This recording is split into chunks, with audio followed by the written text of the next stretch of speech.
안녕하세요. 몇 년 전부터 저에게 있었던 복잡한 사건에 대해서 말씀드리고자 합니다. 저는 지금으로부터 정확히 3년 전 친구들과 나이트클럽에 가서 아주 경이로운 한 사람을 만나게 됩니다. 바로 나이트클럽에서 열심히 춤을 추고 있는 한 여자였죠.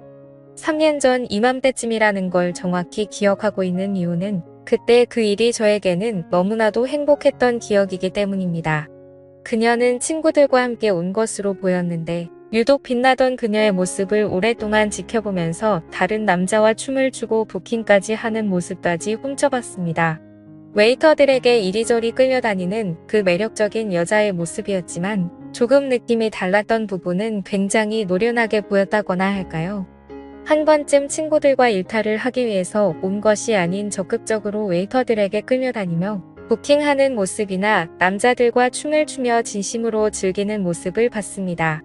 그때는 그런 그녀가 화끈해 보여서 좋았고 욕심이 났어요.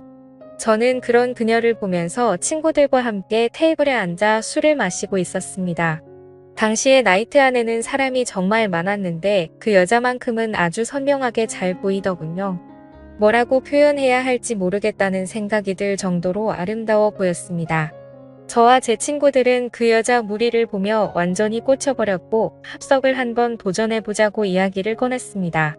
그녀는 친구를 포함해서 3명이었고 저희 무리도 친구 포함해서 3명이라 같이 합석해 놀자며 들이댔습니다. 친구들은 그냥 가볍게 생각하는 것 같았지만 제 눈에는 그 여자가 너무나 예뻐 보여서 도저히 놓치기 싫더라고요. 그 여자들도 저희가 싫지 않았는지 합석하자는 제안을 알겠다고 대답했습니다. 그때 제 친구들과 그녀의 친구들은 정말 많은 술을 마시고 밤새 재미있게 이야기하며 놀았습니다. 헤어질 때쯤에는 번호 교환에 성공했고 그 이후로도 계속해서 그녀에게 연락하면서 사귀자고 직진했고 사귄 후에는 나이트에서 봤던 화끈했던 그녀와 다르게 조신하고 참한 모습의 결혼까지 하자고 몰아붙였습니다. 도저히 후진이라는 게 없었습니다. 그녀만 생각하면 제 안에 있는 피가 끓어오르는 기분이었고 오직 직진밖에 할 수 없었죠. 저희는 그렇게 뜨겁게 사랑했고 결국 깊은 사이가 될 수 있었습니다. 저는 그때도 친구들과 어쩌다 한번 가보게 된 것이고 평소에는 나이트클럽을 가지 않는 스타일입니다. 그러나 제 아내는 노는 걸 워낙에 좋아해서 그런지 나이트를 자주 가고 싶어하는 여자였습니다. 처음 그녀를 나이트에서 봤을 때부터 그 노련함이나 잘 노는 분위기가 심상치 않았는데 역시나 그렇게 노는 걸 어마어마하게 좋아하는 사람이더군요. 주변 사람들은 나이트클럽 좋아하는 여자랑 결혼하는 건 좀 그렇다며 붙고 반대를 하는 분들도 많았습니다. 당장에는 문제가 안 되지만 나중에 그런 것 때문에 반드시 문제가 생긴다면서 말이죠. 하지만 저는 그녀를 좋아하는 마음에 결혼까지 추진하는 과정을 멈출 수 없었고 그런 아내의 모습까지 좋아서 결국 결혼까지 했습니다. 그리고 나이트클럽에 좀 가면 어떻습니까? 나이트에 간다는 것 자체가 바람이라고 볼 수도 없는 것이고 알아서 조심하면서 놀면 되지 않겠냐고 안일하게 생각했습니다. 솔직히 말씀드리면 저도 과거가 그다지 깨끗하지만은 않은 편이니까 말이죠. 솔직히 털어서 문제 안 나는 사람은 없는 거 아니겠습니까? 취미가 무엇이냐에 따른 차이일 뿐이지 나이트에 가면 사고치고 나이트 안 가고 다른 모임 나가면 사고 안 칩니까? 산악 모임에만 나가도 불륜이 천지라고 하는데 그렇다고 사람이 집에만 처박혀서 살 수도 없는 노릇이잖아요. 아무튼 저는 이런 생각을 가지고 그녀와 결국 결혼을 했고 1년 만에 예쁜 딸을 낳아 키우고 있었습니다. 결혼 후 아내는 가정과 육아를 성실하게 돌봤습니다. 저도 열심히 돈을 벌어 아내에게 가져다 주었습니다. 회사 일로 바쁘긴 했으나 아내가 이해해 주리라 믿었습니다. 아내는 산후 우울증과 육아 스트레스로 힘들어 하긴 했으나 그럴 때마다 나이트클럽 좀 다녀오면 안 되냐고 물었습니다. 가서 미친 듯이 흔들고 가볍게 몇 잔 걸치면 답답했던 마음이 뻥 뚫릴 것 같다고요. 저는 몰래 가지 않고 남편인 저에게 허락을 구해줘 고맙다고 했지요. 그때 나이트에서 만났던 친구들과 간다기에 저는 가라고 했습니다. 솔직히 말해 뭔 짓을 할 여자는 어떻게 막아도 하고 안 할 여자는 남자들이 많은 나이트클럽에 던져놔도 안 합니다. 그리고 부부 사이에는 믿음이라는 게 중요한 만큼 육아에 지친 아내를 배려하고자 했습니다. 그리고 제 아내는 어디 가서 사고 칠 만한 사람이라고 생각을 하지 않았거든요. 저랑 만났을 때에도 사고 치지 않고 건전하게 놀았기 때문이죠. 제 아내에게는 여동생이 한 명 있는데 다행히 처제도 제 아내를 많이 도와줬습니다. 결혼 후에 임신한 아내를 옆에서 많이 돌봐주고 출산 후에도 든든한 지원군이 돼주는 처제가 참 고맙기는 하지만 사실 이 처제가 처가 되기에서는 고민 그 자체였습니다. 지금까지 시집을 가지 않고 노처녀로 남아있는 처제의 혼인 문제는 늘 집안에서 화두가 될 정도의 문제였고 장모님과 장인어른 입장에서도 얘가 언제쯤 시집을 갈 수 있을지 늘 걱정을 하셨습니다. 지금까지 번듯하게 뭐 하나 해놓은 것도 없고 인물도 그다지 뛰어난 편이 아니라 누가 데리고 가기나 하겠냐며 말이죠. 저는 처제에게 좋은 남자를 소개시켜주는 게 어떨까 싶어서 한번 물어봤습니다. 그러자 처제는 자기는 원래 결혼을 하지 않고 살고 싶었는데 언니가 애 낳고 행복하게 살고 있는 모습을 보니까 자기도 요즘에는 너무 결혼이 하고 싶어졌다며 결혼하고 싶은 생각이 조금씩 들기 시작한다고 했습니다. 그래서 저는 처제에게 친한 친구를 소개해 주었습니다. 하지만 처제는 생각보다 굉장히 숙맥이라서 태어나서 남자도 한 번 사귀지 않았고 나이트클럽조차도 가본 적이 없는 사람이었습니다. 제 아내와는 완전 반대였죠. 처음엔 처제가 내숭을 부린다고 생각했는데 알고 보니 32살이라는 지금 나이까지 공부만 하고 살았다네요. 취업 후에는 집과 회사만 오갔고요. 제 친구를 소개시켜준 후에 한 달 정도가 지났을 때쯤에 문득 이 사실이 생각나서 처제에게 물어봤습니다. 제가 소개시켜줘 놓고도 그 사실을 까먹고 신경을 쓰지 않고 있었거든요. 그래서 제 친구랑은 요즘에 어떻게 되고 있냐고 물어보니 처제는 제 친구가 너무나 마음에 들어서 몇 번 만나다가 본격적으로 연인 관계로 만나자는 식으로 말했고 그렇게 본격적으로 연애를 했다고 하더라고요. 근데 문제는 사귄 지 2주 만에 헤어졌다는 겁니다. 저는 처제에게 자세한 이야기를 들어봤는데 친구 녀석이 완전히 쓰레기처럼 행동을 한 것 같더라고요. 그래서 저는 곧장 친구에게 연락을 했습니다. 우리 처제가 너한테 무슨 잘못을 해서 그렇게 쓰레기 같은 행동을 했냐고 했더니 완전히 펄쩍 뛰면서 오해하지 말라는 겁니다. 친구는 처제와 만나면서 있었던 일을 자세히 해주더라고요. 외모는 마음에 드는데 성격이 너무 부드러워서 재미가 없고 마음이 여린 사람이라는 게 티가 나서 상처 주지 않을까 늘 걱정이었는데 진짜 별것도 아닌 걸로 울면서 전화가 오고 집착도 심해서 너무 힘들었다고 하더라고요.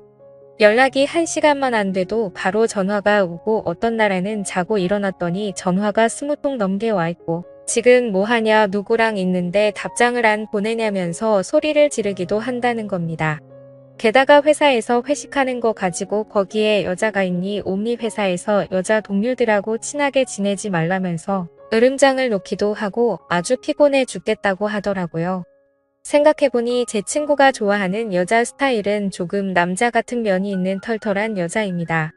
그렇게 만남을 이어가다가 좋아하는 마음이 식어버려서 남자가 이별 통보를 했는데 처제는 여전히 제 친구에게 마음이 남아있었고 연애 경험이 별로 없는 여자라 그런지 상처 아닌 상처를 받게 된 처제를 옆에서 지켜보며 열심히 위로해줬습니다.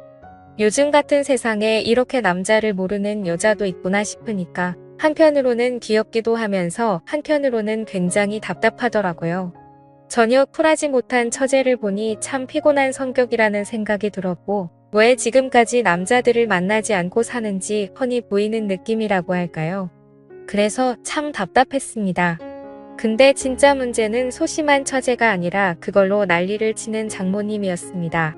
장모님이 저에게 전화해서는 어떤 놈을 소개해줬기에 자기 둘째 딸이 요즘 이렇게 침을 하냐며 저보고 책임을 지라고 큰 소리를 치는 겁니다.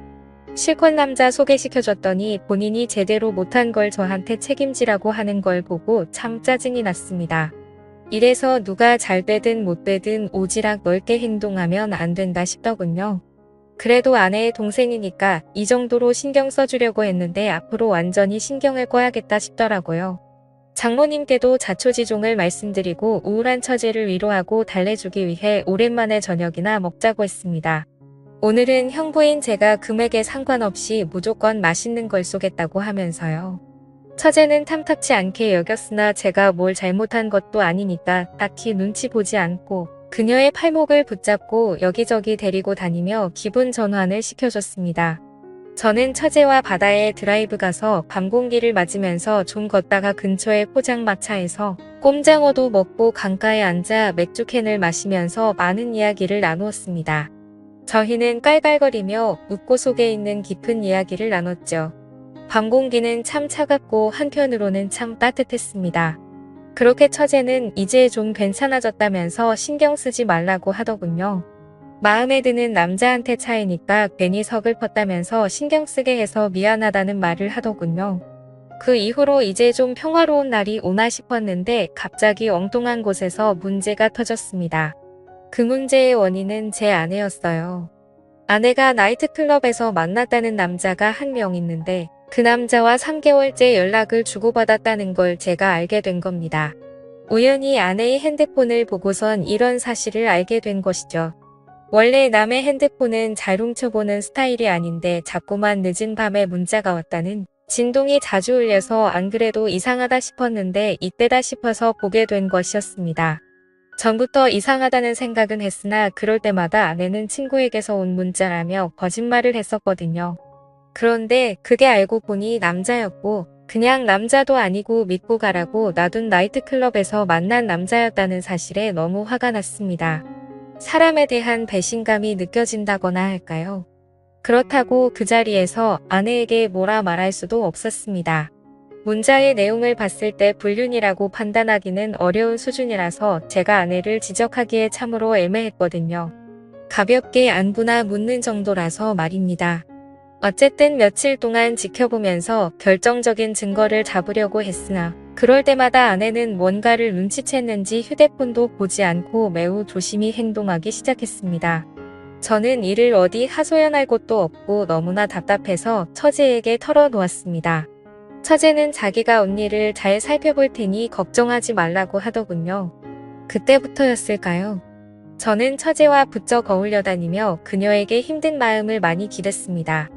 보통 때 같으면 집에 언제 들어와라며 밖에 있는 저를 재촉하던 아내였는데 마음이 식었는지 서방이 밖에서 뭐라건 요즘 관심이 없었지요. 저는 아내가 저에게 질투해 주기를 바랐지만 아내는 저에게 관심도 없고 뭐가 좋은지 핸드폰만 보면 미소를 짓더군요. 마치 사랑에 빠진 여자처럼 보였습니다. 정말 어이가 없었습니다. 누군가와 문자만 한참을 주고받았는데 100% 그 남자라는 촉이 오더라고요. 저는 화가 나서 아내의 핸드폰을 빼앗아 지금 문자를 주고받은 이 자식이 누구냐고 따졌습니다. 아내는 숨기지 않고 당당하게 나이트에서 만난 남자이고 가볍게 문자만 주고받은 사이라고 말하더군요. 저는 그게 지금 자랑이냐며 당장 이 자식 번호를 지우라고 말했더니 마음속에 답답한 것들도 솔직하게 이야기할 수 있는 친구라며 가만히 놔두라는 겁니다. 너무도 철없고 당당한 아내의 모습에 저는 화가 치밀어 올랐고 죄책감이나 미안함은 전혀 없는 건지 사가지 없는 아내의 모습에 화가 나서 휴대폰을 던져서 부숴버렸습니다.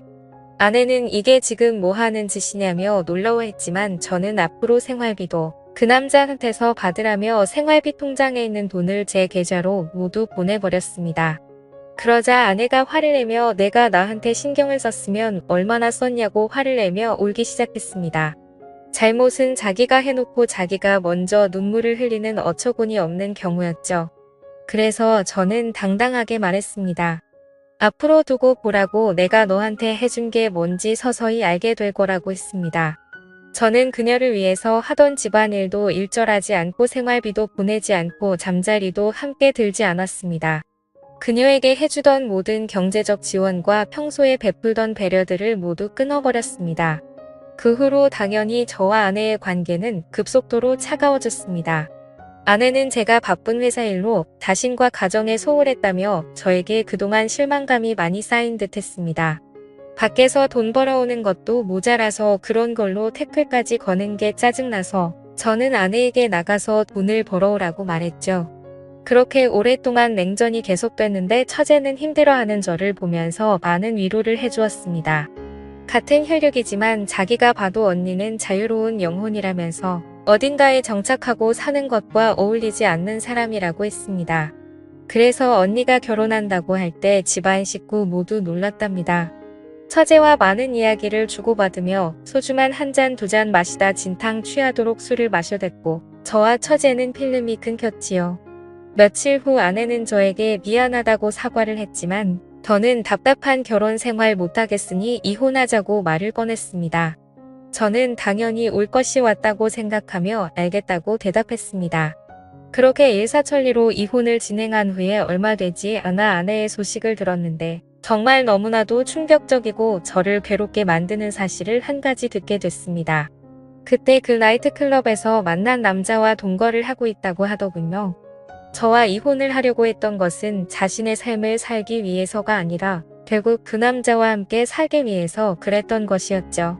저는 다시 한번 그녀에게 배신감이 쏟아올랐고 집안을 뒤집어 놓았습니다. 그러자 장모님과 장인어른도 저에게 사과를 하며 저에게 용서를 구했습니다. 근데 그런 일이 있게 된 지 하루 만에 처제가 제 아기를 가진 것을 알게 되면서 이제는 제가 장모님과 장인어른에게 사과해야 하는 상황이 왔습니다. 아마 전쟁터도 이보다 더 난장판은 아닐 거라는 생각이 들 정도로 복잡한 상황이 계속 터진 것이죠. 제 삶이 완전히 통째로 엉켜버렸다는 생각이 들더라고요. 나이트에서 만난 아내는 나이트에서 결국 바람이 나버리고 제 친구와 연애하던 처제는 결국 제 아이를 임신해버린 지금의 상황 말입니다. 한 달 전 처제와 많은 이야기를 주고받으며 소주를 진탕 취하도록 마셨을 때 필름이 끊겼고 저와 처제는 서로 눈이 맞아 버렸던 거죠. 그날 처제와 연인처럼 서로의 마음을 확인하였고 저를 사랑한다는 처제에게 언제부터 저를 좋아하게 됐냐 물었지요. 제가 소개해준 후배에게 차이고 나서 우울해 있을 때 제가 처제 팔목을 붙잡고 함께 데이트했을 때부터 저를 마음에 두기 시작했다고 하더군요. 그때 그 밤 공기를 잊을 수 없다며 저와 미래를 생각했다고 말했습니다. 그 말을 듣는데 정말 쉽게 사랑에 빠지는 여자라는 느낌을 또 받았습니다. 저는 집안 망신이니 처제에게 아기를 지우라 말한 장모님과 장인어른을 찾아가 공손히 말씀드렸습니다. 처제와 결혼해서 애를 낳고 함께 살겠다고 말입니다. 솔직히 말하면 처제에게 마음이 있던 것은 작은 이유였고 진짜 함께 살려고 마음먹은 핵심적인 이유는 아내에 대한 복수심 때문이었습니다. 저는 장모님 장인의 허락을 받지는 못했으나 아이는 내팽개쳐고 외간 남자와 바람난 아내를 보니 정말 참을 수가 없더군요. 그녀에게 치욕을 안겨줘야겠다고 생각합니다. 저는 처제에게도 크게 관심이 없고 이제 이 집안은 진절머리가 납니다. 저는 오직 저의 아이만 있으면 되고 바람나서 떠나간 아내를 어떻게 더 치욕스럽게 만들지 고민해봐야겠습니다. 이런 저를 이해하실 수 있나요? 저도 잘 모르겠네요. 오늘의 사연 여기까지입니다. 지금까지 읽어주신 모든 분들 감사합니다.